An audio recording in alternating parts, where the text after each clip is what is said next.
nouveau. Et il y a tellement de choses dans le 13e chapitre que je ne vais pas essayer de les tout couvrir parce que je crois qu'en quelque sorte, c'est une clé à la prophétie qui nous intéresse énormément. Alors, tournez s'il vous plaît, cherchez Apocalypse chapitre 13, puis nous allons prendre un peu de temps pour les regarder ensemble. Ok. Si vous avez trouvé, j'aimerais vous inviter à courber votre tête. Nous voulons prier avant de faire la lecture. Seigneur Jésus, nous te demandons instamment que tu sois présent, que tu diriges nos pensées. Permets-nous que nous puissions non seulement lire, mais aussi comprendre, et non seulement comprendre, mais aussi mettre en pratique ta parole dans nos propres vies. Et, Seigneur Jésus, attendre ton retour imminent du ciel. Viens bientôt, Seigneur Jésus, nous t'en prions, en ton bon nom. Amen. Alors, les premiers versets, je ne sais pas, je ne vais même pas vous les lire d'abord. Nous allons commencer par quelque chose d'autre. Vous rappelez-vous que nous avons regardé l'Apocalypse jusqu'à présent? C'est pas mal fort notre lumière. J'ai nettoyé les choses, vous voyez alors. C'est clair, hein? Ce que fait la poussière sur les projecteurs, elle fait ça dans d'autres endroits aussi. Alors, nous avons regardé, nous avons dit que les livres de l'Apocalypse, il y a particulièrement 3 séries qui couvrent les livres de l'Apocalypse. Alors nous avons regardé, c'est-à-dire la partie qui comprend les chapitres 6 au chapitre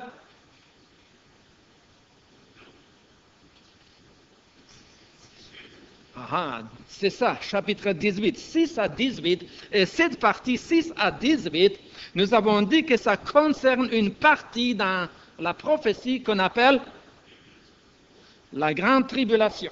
Alors, cette partie de la grande tribulation, il y a 3 séries de 7. Alors, il y a 7 sceaux, 7 trompettes et 7 coupes. Alors, ces 3 séries de 7 sont intercalées par des pauses. Alors, entre le 6e sceau et 7e sceau, il y a une pause. Puis ensuite, le 7e sceau achemine l'ouverture ou le son de 7 trompettes. Après la 6e trompette, il y a à nouveau une pause. Puis après la 7e trompette, il y a une pause dans laquelle nous sommes actuellement et qui couvre les chapitres 12, 13, 14 et 15. Mais aussi la trompette achemine ensuite les jugements de cette série de coupes qui suivent. Alors, c'est cette partie-là que nous voulons regarder ensemble et j'aimerais vous rappeler que la dernière chose que nous avons regardée dans le chapitre 12e, nous avons regardé derrière les coulisses des événements et nous avons pu voir 3 personnages. Sans regarder dans votre Bible, de mémoire, est-ce que vous seriez capable de nommer ces 3 personnages? Juste les nommer. La femme, l'enfant mâle et les dragons. Alors quand nous avons regardé la femme, nous avons vu que ce n'était pas la Vierge Marie, comme quelquefois elle nous est présentée, mais qu'au contraire, par la femme dans l'Apocalypse 12, nous pouvons voir la nation d'Israël. De l'autre côté, nous avons vu identifié que l'enfant mâle est la personne de le Seigneur Jésus lui-même. Puis ensuite, nous avons vu les grands dragons rouges. Je crois que nous avons passé 2 semaines sur ces personnages-là, les grands dragons rouges. Et c'est qui les grands dragons rouges? Son identité, c'est quoi? C'est Satan, appelé aussi le diable. Si vous regardez dans le verset 9e, il dit les grands dragons, les serpents anciens appelés le diable et Satan. Alors vous avez tous ces qualificatifs, tous ces noms qui lui sont donnés. Un peu plus loin, il est aussi appelé l'accusateur. Ok, alors nous sommes toujours dans le chapitre 12e, donc cette parenthèse a été ouverte. Et les chapitres 13e et 14e continuent cette parenthèse entre la 7e trompette et les 7 corps. Ce qui est très intéressant de constater, c'est que dans les chapitres 13e, maintenant, Jean va nous présenter la Trinité diabolique. Et j'aimerais pour commencer, même avant de commencer la lecture, j'aimerais vous inviter de tourner dans les chapitres 16e au verset 13e. Alors là, vous savez, nous savons l'identité du dragon, c'est ça? Nous savons qui c'est. Alors, chapitre 16, le verset 13e nous dit ceci. « Et je vis sortir de la bouche de qui? Du dragon. » C'est qui le dragon? C'est Satan, hein? Et de la bouche de la bête. Et de la bouche du faux prophète. Okay. Alors, nous avons ces 3 personnages. Le dragon, qui est Satan. Après la bête, nous allons identifier la bête, puis ensuite la deuxième bête, il y a 2 bêtes dans le chapitre 13e, et cette deuxième bête est appelée les faux prophètes. Alors, comme je dis tout à l'heure, nous pouvons la voir ici, la Trinité diabolique. Mais je vais faire un peu la lecture, parce que si vous n'avez pas lu le chapitre 13e, peut-être que vous vous demandez, mais de quoi est-ce que nous sommes en train de parler? J'aime commencer avec les Écritures aussi. Alors, regardez bien. Chapitre 12, verset 18. C'est là vraiment que ça doit commencer. 12, 18. Le dernier verset, la dernière phrase. Ça dit dans la dernière phrase, « Et il s'éteint sur les sables de la mer. » Il parlait du dragon. Puis, verset 1er, il dit, « Puis j'ai vu monter de la mer une bête qui avait 10 cornes et 7 têtes. » J'aimerais vous faire remarquer, noter chaque expression concernant la bête. Ici, il nous parle, il a question d'une bête qui sort d'où? De la mer. Très important que vous remarquez d'où sort cette bête-là. Vous allez voir pourquoi tout à l'heure. Alors, il dit que cette bête avait 10 cornes et 7 têtes. Toute une bête, n'est-ce pas? Et sur ces cornes, 10 diadèmes, et sur ses têtes, des noms de blasphèmes. La bête que j'ai vue était semblable à un léopard. Ses pieds étaient comme ceux d'un ours, et sa gueule comme une gueule de lion. Le dragon lui donna sa puissance et son trône, et une grande autorité. Et j'ai vu l'une de ses têtes comme blessée à mort, mais sa blessure mortelle fut guérie. Et toute la terre était dans l'admiration derrière la bête. Et ils adorèrent les dragons. Vous savez qui est le dragon, hein? Ils adorèrent les dragons parce qu'ils avaient donné l'autorité à la bête. Et ils adorèrent la bête en disant, « Qui est semblable à la bête? Et qui peut combattre contre elle? » Et il lui fit donner une bouche qui proférait des paroles arrogantes et des blasphèmes. Et il lui fit donner le pouvoir d'agir pendant 42 mois. Et elle ouvrit sa bouche pour proférer des blasphèmes contre Dieu, pour blasphémer son nom et son tabernacle et ceux qui habitent dans le ciel. Et il lui fit donner de faire la guerre aux saints et de les vaincre. Et il lui fit donner autorité sur toute tribu, tout peuple, toute langue et toute nation. Et tous les habitants de la terre l'adoreront, ceux dont le nom n'a pas été écrit de la fondation du monde dans les livres de vie de l'agneau qui a été immolé. Si quelqu'un a des oreilles qui l'entendent, si quelqu'un mène en captivité, il ira en captivité. Si quelqu'un tue par l'épée, il faut qu'il soit tué par l'épée. C'est ici la persévérance et la foi des saints. Pour votre intérêt, je vais continuer la lecture, ce n'est pas tellement là. Remarquez maintenant verset 11, il dit « Puis j'ai vu monter de la terre une autre bête, n'est-ce pas? Précisé, c'est très clair, c'est une autre bête, qui avait 2 cornes, semblables à celles d'un agneau,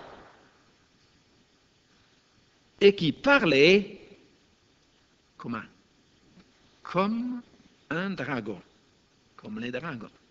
Verset 12. Elle exerçait toute l'autorité de la première bête en sa présence, et elle faisait que la terre et ses habitants adoraient la première bête, dont la blessure mortelle avait été guérie. Elle opérait des grands prodiges, même jusqu'à faire descendre du feu du ciel sur la terre, à la vue des hommes. Et elle séduisait les habitants de la terre par les prodiges qu'il lui était donné d'opérer en présence de la bête, disant aux habitants de la terre de faire une image à la bête qui avait la blessure de l'épée et qui vivait. Et il lui fut donné d'animer l'image de la bête, afin que l'image de la bête parlât, et qu'elle fit que tous ceux qui l'adoraient, qui n'adoraient pas l'image de la bête, fussent tués. Et elle fit que tous, petits et grands, riches et pauvres, libres et esclaves, reçussent une marque sur leur main droite ou sur leur front, et que personne n'ait pu acheter ni vendre sans avoir la marque, le nom de la bête ou le nombre de son nom. C'est ici la sagesse, que celui qui a de l'intelligence calcule le nombre de la bête, car c'est un nombre d'hommes, et son nombre est 666. Avez-vous vu la Trinité dont je vous ai parlé?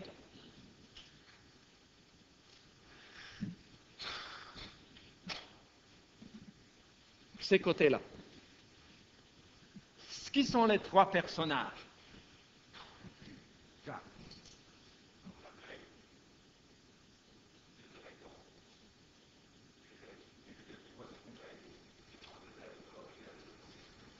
Ok, alors il avait les dragons en premier, puis après la bête qui sortait de la mer, puis la bête qui sortait de la terre. Okay? La manière la plus simple, c'est de nommer dragon, la bête qui sortait de la mer et la bête qui sortait de la terre.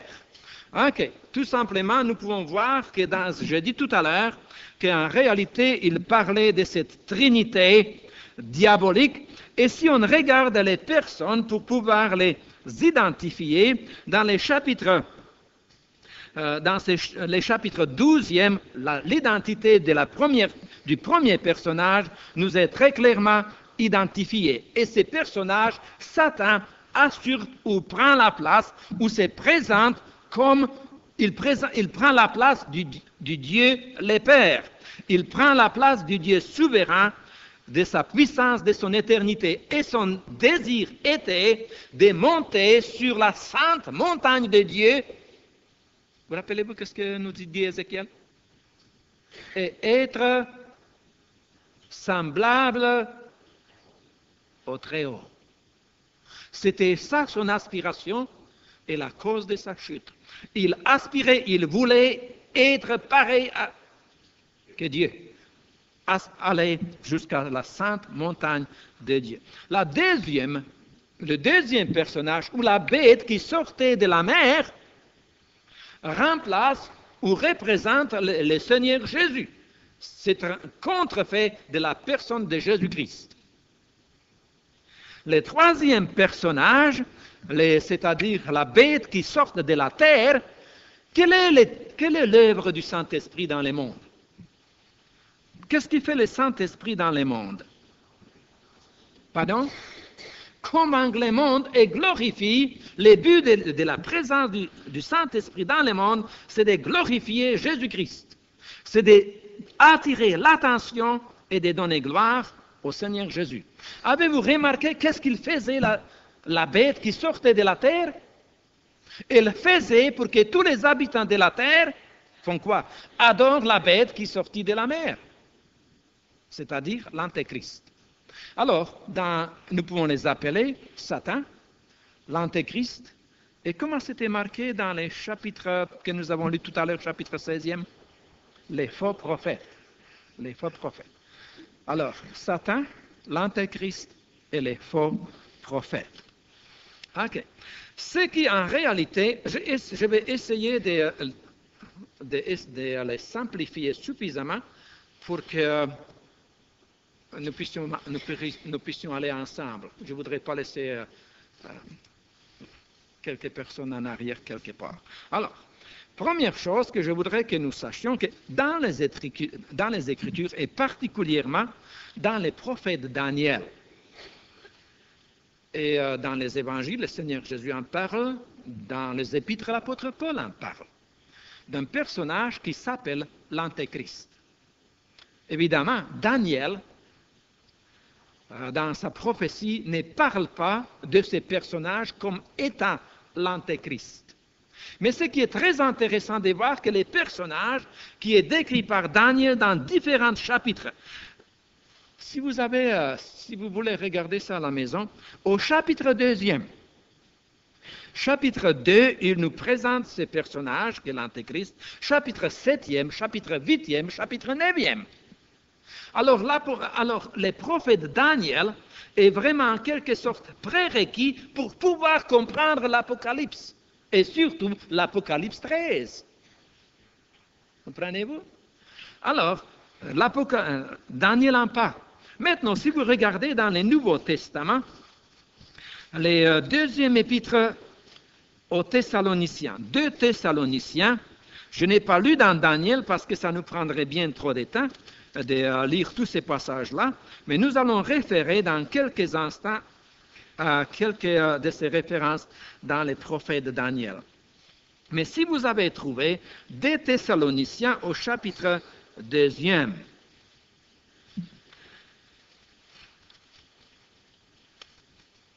alors, au début de ce chapitre, l'apôtre Paul s'adresse aux chrétiens de Thessalonique et il leur dit qu'il leur parle de ce qui concerne les retours, c'est-à-dire l'avènement de notre Seigneur Jésus-Christ et notre réunion avec lui. N'est-ce pas? Mais après, il dit qu'il y a en réalité des personnes qui ont essayé de troubler les chrétiens de Thessalonique en leur disant que c'est déjà fait, on est déjà rendu. Mais il dit, ne vous laissez pas troubler par qui que ce soit. Verset 3, il dit, ne vous laissez pas troubler comme si les jours du Seigneur étaient déjà là. On n'est pas encore arrivé. Il continue, que personne ne vous séduise d'aucune manière, car il faut que, quoi? L'apostasie soit arrivée auparavant, et qu'on ait vu paraître, qui? L'homme du péché, c'est qui l'homme du péché? Les fils de la perdition, l'adversaire qui s'élève au-dessus de tout ce qu'on appelle Dieu, ou de ce qu'on adore, jusqu'à s'asseoir dans les temples de Dieu, se proclamant lui-même Dieu. Voyez? De qui parle-t-il? Verset 5, il dit, ne savez-vous pas que je vous disais ces choses lorsque j'étais encore chez vous, et maintenant vous savez ce qui les retient, afin qu'ils ne paraissent qu'en son temps. Car les mystères, il l'appelle l'iniquité, de l'iniquité agit déjà. Il faut seulement que celui qui le retient encore ait disparu. Et alors paraîtra qui? L'impie, que le Seigneur Jésus détruira par les souffles de sa bouche et qu'il anéantira par l'éclat de son avènement. Continue de parler de lui. Il dit, l'apparition de cet impie se fera par la puissance de Satan. Donc, ce n'est pas Satan. N'est-ce pas? Voyez? Alors, se fera par la puissance de Satan avec toutes sortes de miracles, des signes, des prodiges mensongers. Vous regardez dans le chapitre 13e de l'Apocalypse et vous voyez une correspondance merveilleuse. Hein? L'Antéchrist, n'est-ce pas? Alors, tournez maintenant à nouveau dans le chapitre 13e de l'Apocalypse et je voudrais prendre quelques minutes avec vous pour essayer si je puis dire, de voir qu'est-ce que ça dit au sujet, tout d'abord, de la personne en question, la personne de l'Antéchrist. Je lis la dernière expression du chapitre 12e, parce que dans ce verset 18e, nous pouvons voir Satan qui s'étend sur la plage de la mer et qui, en quelque sorte, a fait monter la bête de la mer. Il y a des traductions qui vont dire que Jean s'était né sur la plage de la mer. Mais je crois que notre traduction est, selon des érudits, que notre traduction est bien correcte, qui dit « il s'étend sur les sables de la mer ». Parce que le chapitre 13e, verset 1er, là, Jean nous dit « puis je vis ». Alors, il voyait ce qui s'est passé sur la plage, il voyait l'adversaire, il voyait Satan se tenir sur la plage, sur les sables de la mer, puis il regardait et il voyait la bête qui montait ensuite de la mer. Okay? Alors, ça, c'est son témoignage de ce qu'il voyait, ce qu'il attestait. Pourquoi cette différence? Est-il vraiment important de savoir que la première bête sortait de la mer, puis la deuxième bête sortait de la terre? Je crois qu'il y a, c'est important, chapitre 17e, au verset 15e.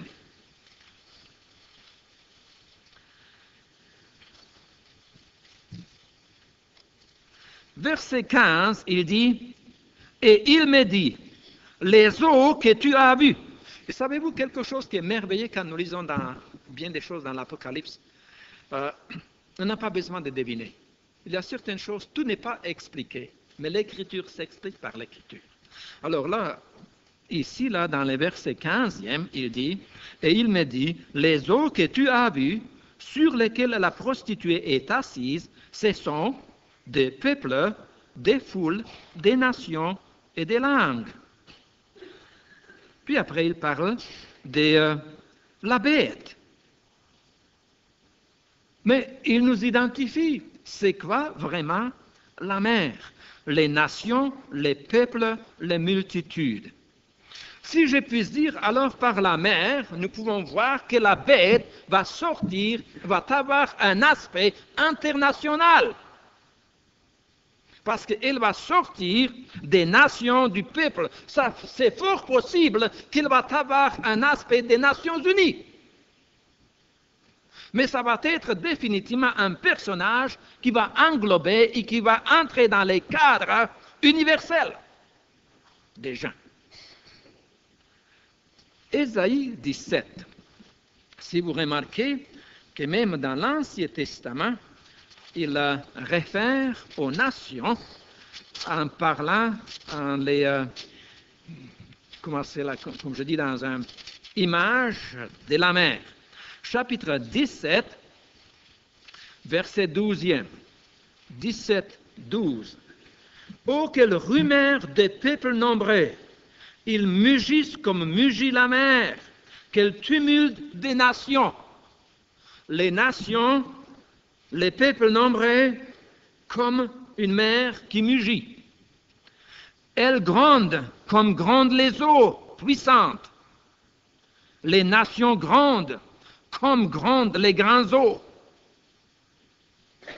Ils les menacent et elles fuient au loin. » Alors, ça vous allez trouver dans le chapitre 57, verset 21e, et dans Luc chapitre 21, 25 et 26. Alors nous pouvons dire, si je puis dire, que l'Antéchrist, en quelque sorte, va sortir des nations, va sortir des peuples, et il va être leur leader. Savez-vous comment Hitler, quel était son titre? Pardon? Führer, der Führer. Der Führer, ça veut dire? Non, ça veut dire leader, c'est tout, en allemand. C'était le leader. Hein? C'était le leader. Alors, l'Antéchrist qui va sortir des nations va être leur leader. Une chose. Il sort de la mer. La deuxième chose que j'aimerais vous faire remarquer, que cette bête qui sortait, elle reçoit du dragon, verset 2, les dragons lui donna sa puissance et son trône et une grande autorité. Alors cette bête ou cette leader qui sortait recevait une puissance de l'adversaire. L'Antéchrist va être. Verset 7e nous dit la même chose. Il lui fit donner de faire la guerre aux saints et de les vaincre. Il lui fit donner autorité sur toute tribu, tout peuple, toute langue et toute nation. Alors, l'adversaire a cette puissance et il la donne, il va la donner à l'adversaire. L'autorité gouvernementale, il va la posséder, une puissance. Maintenant, nous trouvons troisième chose qui nous regarde concernant cette bête, que cette bête qui sortait de la mer avait 10 cornes et 7 têtes. Et sur ces cornes, 10 diadèmes, et sur ces têtes, des noms de blasphèmes. Les 7 têtes me causent un peu des problèmes, parce que ce n'est pas identifié clairement. Ce n'est pas dit qu'est-ce que ça peut être. Mais, ou si je puis dire, ces têtes sont un peu inconnues. Néanmoins, dans le chapitre 17e, verset 9e, il en mentionne, il dit ceci, chapitre 17, verset 9.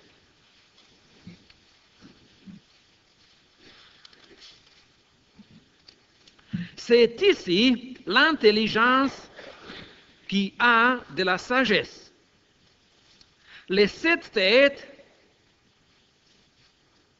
sont les 7 montagnes sur lesquelles la femme est assise. Quand nous allons arriver dans le chapitre 17e, nous allons avoir l'occasion un peu plus en détail de regarder les 7 montagnes et identifier la prostituée. Mais pour l'instant, en quelque sorte, on peut dire que ça c'est son siège, c'est là où elle siège, la bête.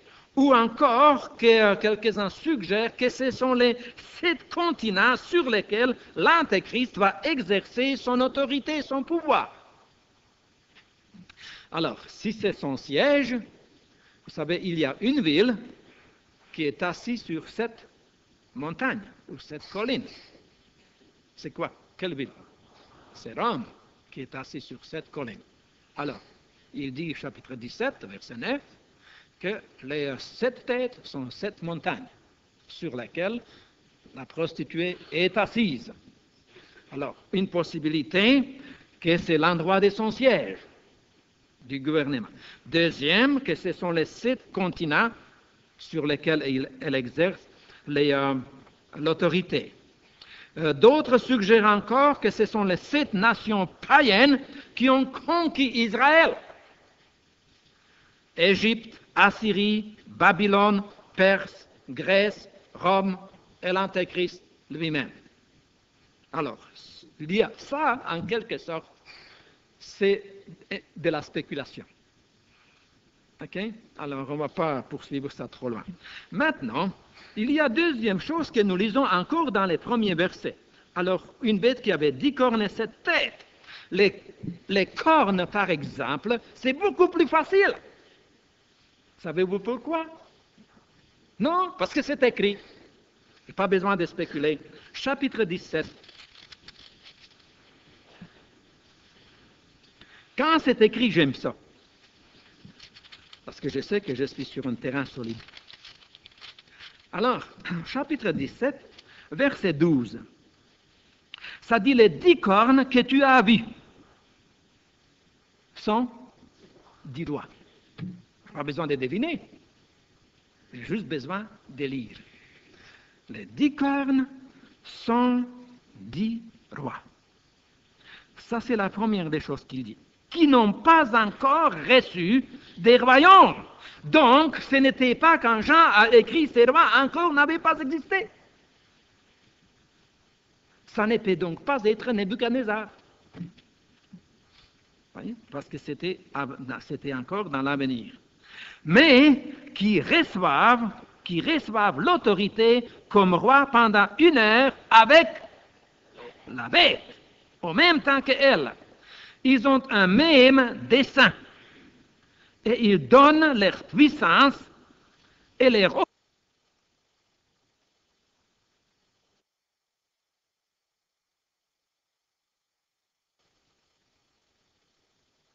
tout à l'heure vous dire quelque chose, mais je crois que c'est aussi bien que je vous le dise tout de suite. Savez-vous qu'en 1948, il y a 3 choses prophétiques d'une extrême importance qui sont arrivées. 3 événements. Le premier événement prophétique qui était prophétisé dans l'Ancien Testament et attendu pendant des millénaires, c'était le rétablissement du peuple juif, la naissance de la nation d'Israël. On n'a pas vu ça dans le passé qu'une langue morte, par exemple, est reprise et devient une langue courante, comme c'est le cas avec l'hébreu aujourd'hui. Un peuple qui n'avait pas une nation qui n'existait pas. Hein? Tout d'un coup, la nation d'Israël était née au mois de mai 1948, le 12 mai. Très important. Alors les yeux des enfants de Dieu, des chrétiens, étaient fixés sur Jérusalem, à Palestine maintenant, et c'était écrit, la prophétie devient l'histoire. Merveilleux. Première chose. Mais en même temps, cette même année, il y avait un deuxième événement qui a eu lieu. Et c'était à Amsterdam.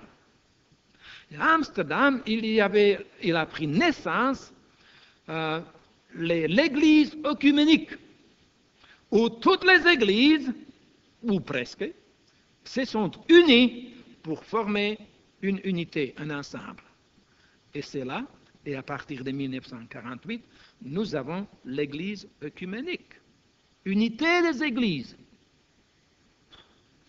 À ce moment-là, l'église catholique n'a pas participé. Et un théologien renommé, suisse, Karl Barth, était un peu déçu, ou les théologiens étaient déçus que les catholiques à ce moment-là n'ont pas participé. Savez-vous qu'est-ce que Karl Barth a dit? Il a dit, sans que les catholiques soient présents, nous sommes en train de bâtir la tour de Babel. Qu'est-ce que ce serait si les catholiques seraient avec nous? Mais j'aimerais vous dire qu'aujourd'hui, les catholiques ils font partie de cette tour de Babel. Alors vous voyez d'un côté Israël qui est né en Palestine, selon la prophétie de Dieu. De l'autre côté, vous pouvez voir que dans les domaines religieux, les mondes religieux, les églises religieuses s'unissent pour former un bloc et pour pouvoir un jour sortir quelqu'un uni à leur tête. Mais il y avait une troisième chose qui est arrivée cette même année. Ça, c'était la naissance de la communauté européenne.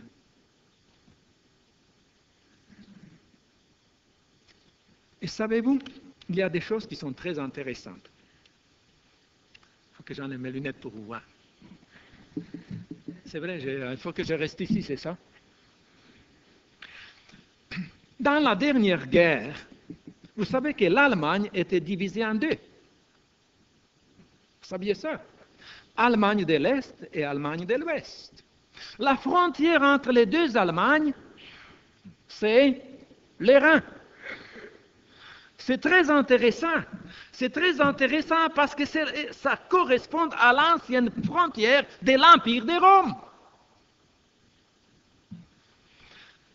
Et la communauté européenne est tenue ensemble avec quoi?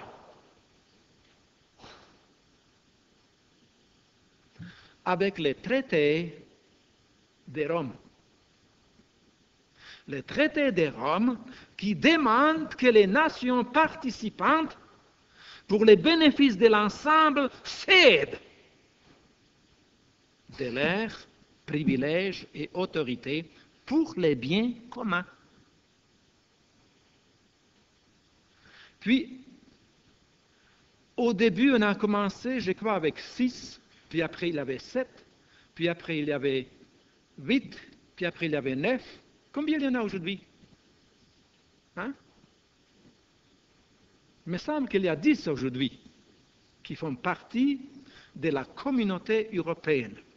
Non seulement ça, mais il y a quelques années, quand Angleterre s'est jointe à la communauté européenne, nos journaux ont dit que maintenant, la communauté européenne forme les blocs les plus puissants économiques au monde. Que ni la Russie, ni le Japon, ni les Américains ne peuvent pas faire face à ces blocs économiques qu'est la communauté européenne. Alors, en quelque sorte, vous avez là, peut-être aujourd'hui, ce n'est pas encore cristallisé ou arrivé à ce que l'Apocalypse nous en parle, mais il y a le potentiel qui est là pour le développement et pour la réalisation de ce que nous lisons ici. Voulez-vous que je vous les relise encore une fois? Le chapitre 17, ayant dit ce que je vous ai dit, peut-être que ça va sonner un peu mieux. Alors, au verset 12, il nous dit, « Les 10 cornes que tu as vues sont 10 rois, qui n'ont pas encore reçu les royaumes, mais qui reçoivent l'autorité comme rois pendant 1 heure avec la bête. Ils ont un même dessein, et ils donnent leur puissance et leur autorité à la bête. » Une autre chose que peut-être ce sera très intéressant à remarquer, vous savez que l'Allemagne, dans son histoire, était composée, ou c'était l'Allemagne en réalité, c'était à peu près 80 différents petits pays. Oui, l'Allemagne n'était pas toujours Allemagne comme elle est maintenant. Il y avait beaucoup de petits royaumes qui la formaient. Savez-vous comment l'Allemagne est devenue un pays unifié? Je ne vais pas vous faire peur, parce qu'on en parle au Canada de ça aujourd'hui, par un traité économique. C'est l'industrie et le commerce qui a soudé ces petits pays qui étaient tous fractionnés et divisés, qui les a unis et qui est devenue l'Allemagne, comme nous avons connu avant la dernière guerre mondiale, ou au moins moi que j'ai connu, si vous n'étiez pas là à ce moment-là. Hein? Mais c'est très intéressant. C'est très intéressant, n'est-ce pas, de voir tout ça. Mais si on regarde, alors il dit, ils ont même des saints, et ils donnent leur autorité, verset 13, et leur puissance, et leur autorité à la bête. Ils combattront contre l'agneau, et l'agneau les vaincra, parce qu'il est le Seigneur des seigneurs, et le roi des rois. Et les appelés, les élus et les fidèles qui sont avec lui les vaincront aussi. Puis après, nous avons déjà lu le verset 15 concernant les autres. OK? Alors, ça, c'est quelque chose qui est très intéressant, comme je vous l'ai dit. Maintenant, il faudrait peut-être que nous allons un petit peu dans l'Ancien Testament. Est-ce que vous êtes prêts? Juste pour 5 minutes, puis après, nous allons arrêter. Pour reprendre ça la prochaine fois. Trouvez maintenant le prophète Daniel.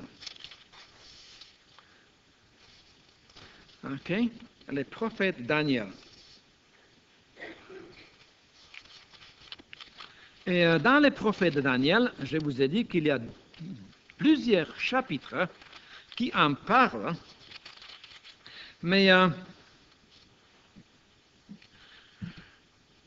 chapitre 2, chapitre 7, commençons par le chapitre 2. Daniel chapitre 2.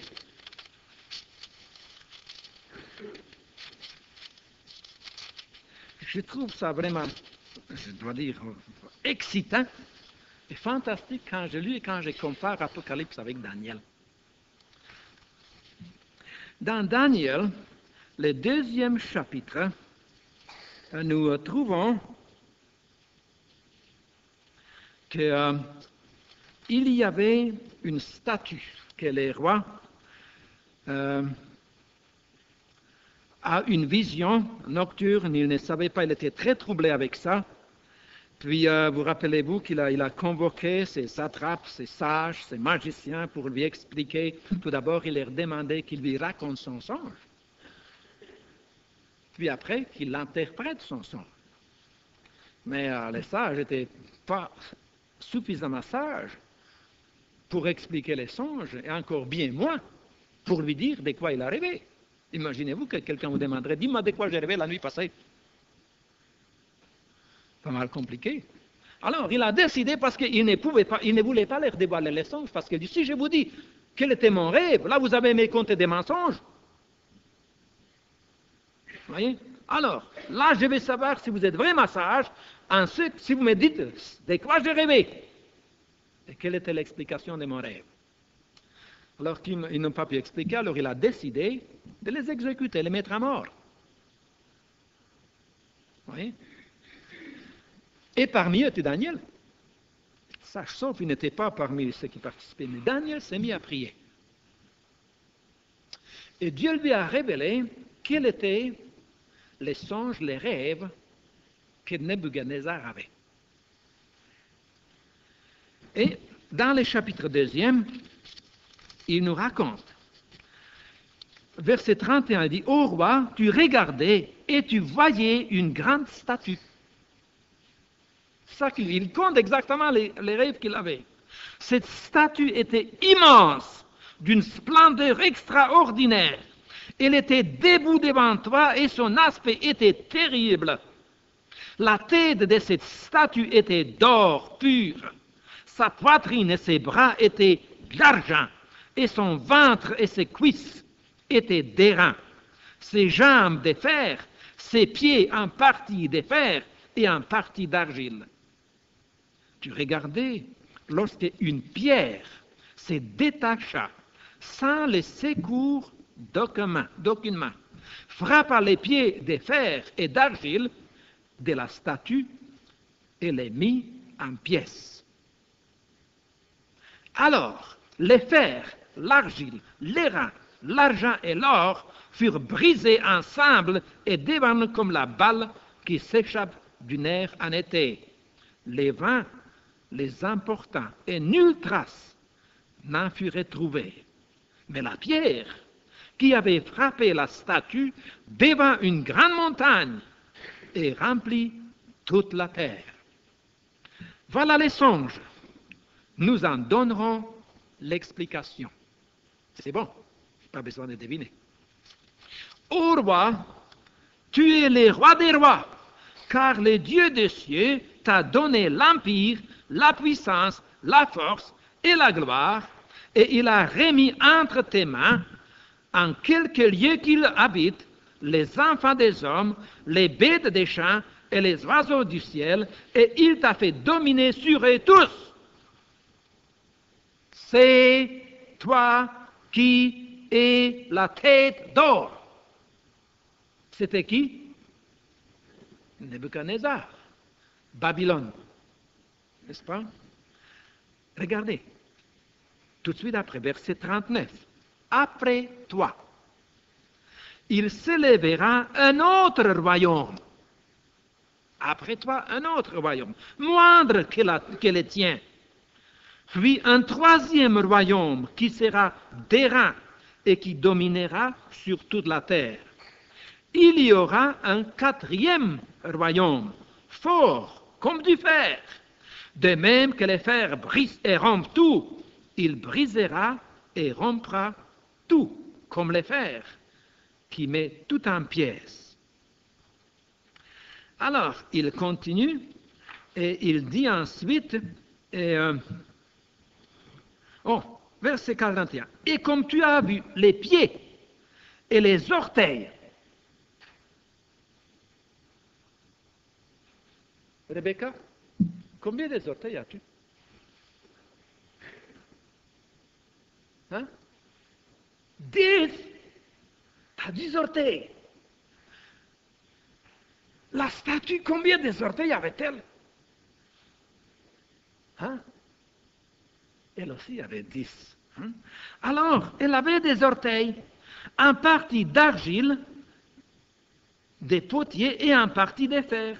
Ce royaume sera divisé, mais il y aura en lui quelque chose de la force des fers, parce que tu as vu les fers mêlés avec l'argile.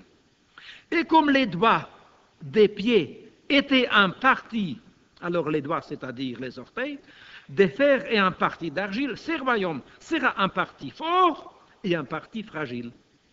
Tu as vu les fers mêlés avec l'argile, parce qu'ils se mêleront par des alliances humaines, mais ils ne seront pas unis l'un à l'autre, de même que les fers ne s'allient point avec l'argile. Dans les temps, qu'est-ce que ça dit après? De ce roi, pas en singulier, mais en pluriel. Quel roi? Le Dieu des cieux suscitera un royaume qui ne sera jamais détruit. C'est quel royaume? C'est le royaume de Jésus-Christ, et qui ne passera point sous la domination d'un autre peuple. Il brisera et anéantira tous ces royaumes-là, et lui-même subsistera éternellement. C'est ce qu'indique la pierre que tu as vu se détacher de la montagne sans le secours des mains d'homme. Ok. Je me suis amusé un petit peu aujourd'hui à vous présenter la statue de Daniel. Je n'ai pas pu trouver exactement les couleurs appropriées pour l'or et pour l'argent. Je pensais que les gens seraient à peu près faire que c'est à peu près noir, surtout si c'est rouillé. Mais j'aimerais vous faire remarquer que selon Daniel, il y avait une tête en or. Et que selon ça, ça veut dire qui était cette tête en or. Hein? Cette tête en or était Nebuchadnezzar. Puis après ça, il dit, il va y avoir un autre royaume qui va te suivre, qui va être moindre, pas aussi fort que toi. Et qu'est-ce qui a suivi Babylone? Les Mèdes et les Perses. Puis après ça, il dit, il va y avoir encore un troisième royaume ou troisième empire qui va dominer le monde. Alors il y avait 4 empires qui dominaient le monde. Le premier empire qui dominait le monde, c'était Babylone. Le deuxième empire qui suivait Babylone, c'était Médo-Perse. Médo-Perse. Le troisième empire, c'était Grèce. Puis le quatrième empire, c'était Rome. Ah, il nous décrit l'empire de Rome. Alors, ce qui est très intéressant, c'est que nous trouvons dans Daniel, on les retrouve dans l'Apocalypse. Tournez maintenant dans le chapitre 7e, et vous allez voir combien la correspondance est fantastique. Dans Daniel, chapitre 7, Daniel, verset 2. Daniel commença et dit, « J'ai regardé pendant ma vision nocturne. » Avez-vous trouvé Daniel 7? « J'ai regardé pendant ma vision nocturne, et voici les 4 vents des cieux firent éruption sur la grande mer. » Très intéressant, sur la grande mer, c'est ça? « Et 4 grands animaux sortirent de la mer. » Ce n'est plus la statue avec 4 différentes parties. Ce sont maintenant quoi? 4 animaux. Quels sont les animaux? Regardez voir. 4 grands animaux sortirent de la mer, différents l'un de l'autre.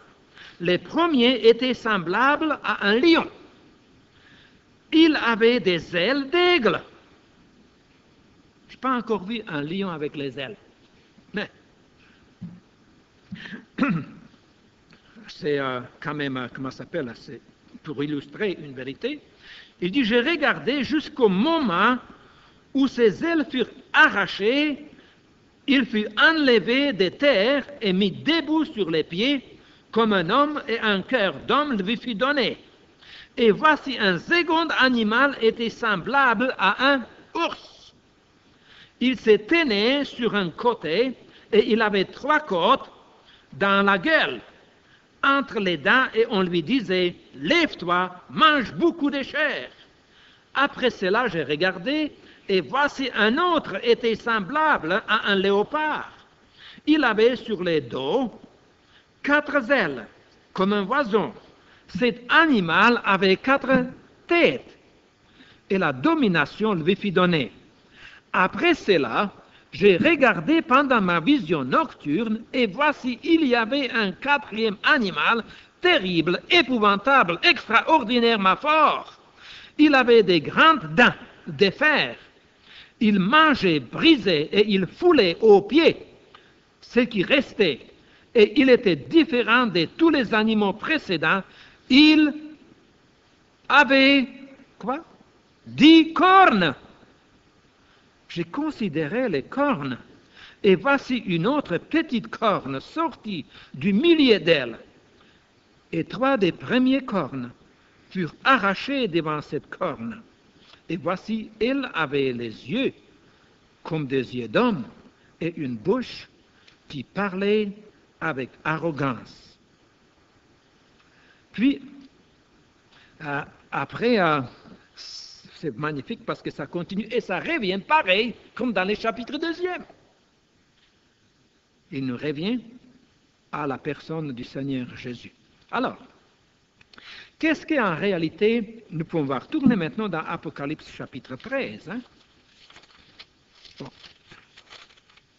Je crois que ce sera peut-être plus sage que nous arrêtons ici.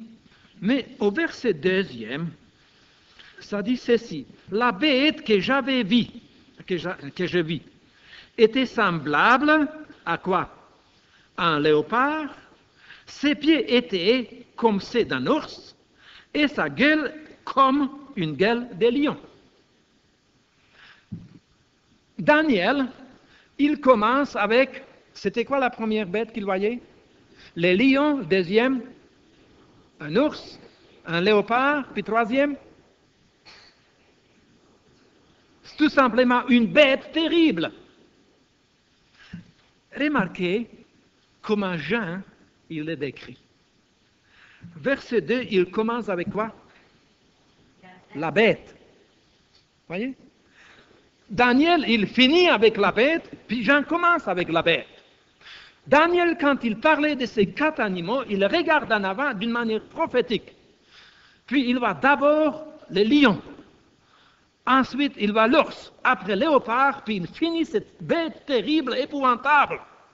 Puis Jean, quand il les regarde d'une manière historique, de l'autre côté, puis il va la bête. Voyez? Tout d'abord, il va la bête, puis il finit avec les lions. Mais c'est dans le même ordre. De regarder de 2 côtés, tout simplement. Bon.